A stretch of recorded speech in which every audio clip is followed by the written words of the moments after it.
All right, so you're ready to unlock English fluency. Awesome. We're diving into a guide today called What Are the Steps to Learn English?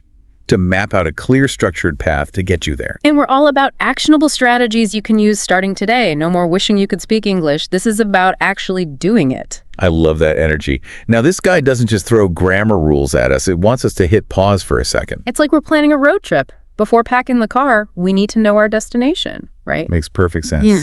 And in this case, our why is like choosing that dream destination. So what's got you wanting to learn English? Okay, close your eyes for a second. Picture this.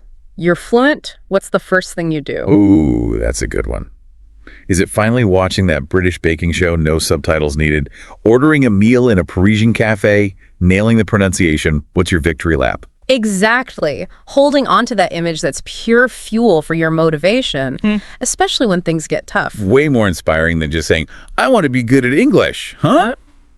So we've nailed down our why. We're feeling pumped. What's next? Time for a little self-assessment. The guide talks about figuring out your current English level. Don't worry, no grades here. Because nobody wants to feel like you're back in high school English class. Exactly. Think of it like taking inventory of your language learning superpowers. Language learning superpowers. Okay, now you've got my attention. Tell me more about this. Even as a beginner, you've got strengths. Yeah. Maybe you pick up new words like it's nothing, or you've got an ear for accents. I've never thought of myself as having superpowers when it comes to languages. This guide is already changing things for me. It's all about perspective. Recognizing your strengths builds confidence and helps you learn better. And just knowing grammar is important. That's a superpower in itself. You're on the right track. I love that. We've got our why. We're embracing our inner polyglot.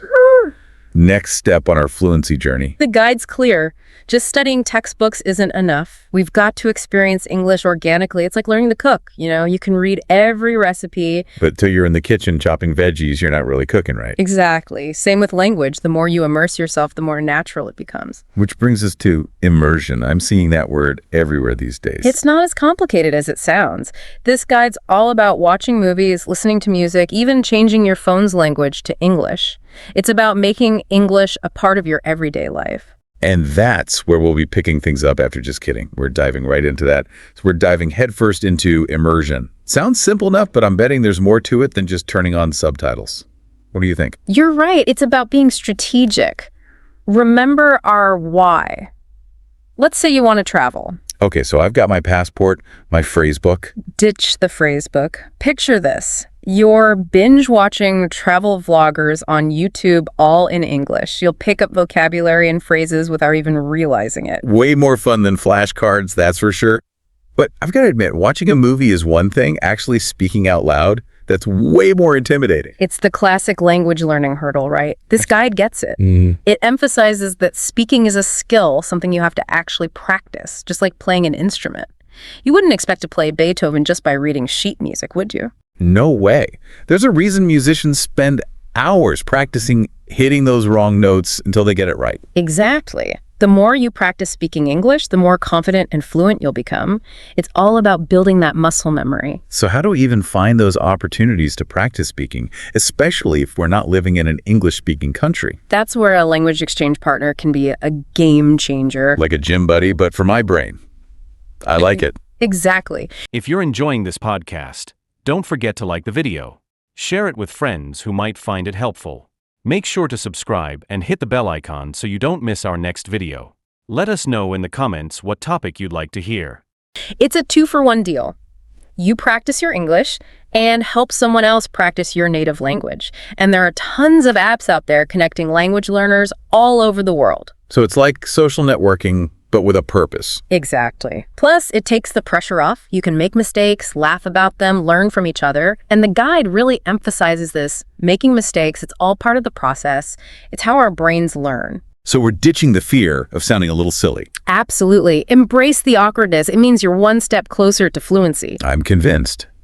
But what about those days when I can't squeeze in a language exchange?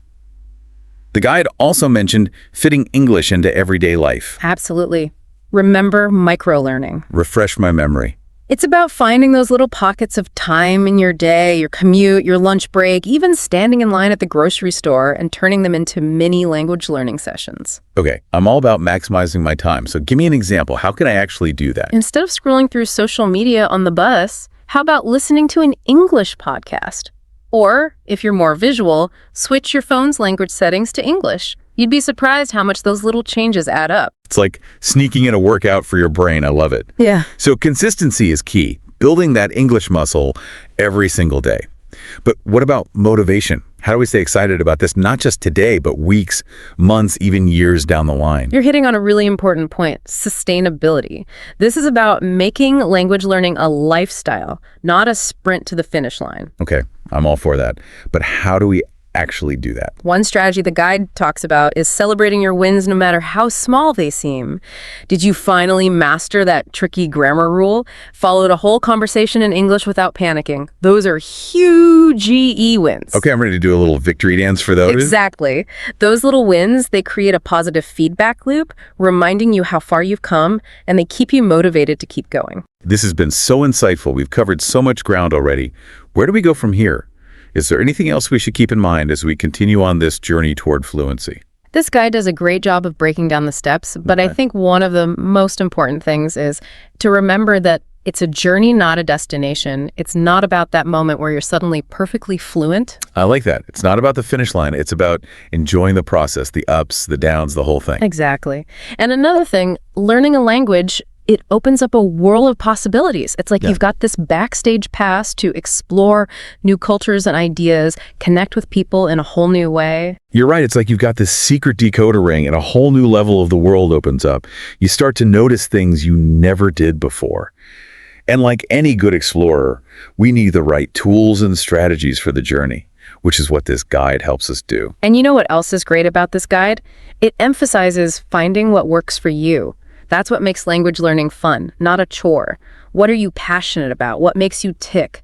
Connect those passions to your language learning. Okay, give me an example. Let's say someone is totally into cooking, always experimenting with new recipes, new cuisines. Perfect. They could follow English-speaking chefs on social media, watch cooking shows, no subtitles needed, or even try recipes from English language cookbooks. Now that's what I'm talking about. Leveling up those cooking skills and their English at the same time. Yeah. Talk about a win-win. Absolutely. And you hit on something important. When you enjoy the process, you stick with it.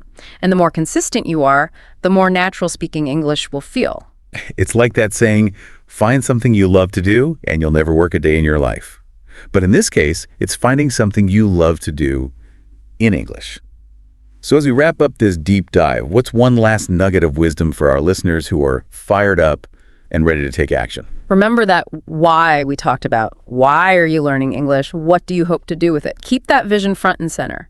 Every step you take, whether it's a new word, an English movie, a chat with a language partner, those steps get you closer to that vision. This deep dive has been so inspiring. It's amazing how much confidence and possibility opens up just by learning a new language. Couldn't agree more. And hey, the best time to start was yesterday, but you know what? The second best time is right now. So true. If you're feeling that spark, don't wait. Jump in. And hey, who knows? Maybe we'll do a follow-up episode down the road and hear about all the amazing things you've accomplished. I'd love that. Until then, happy learning, everyone.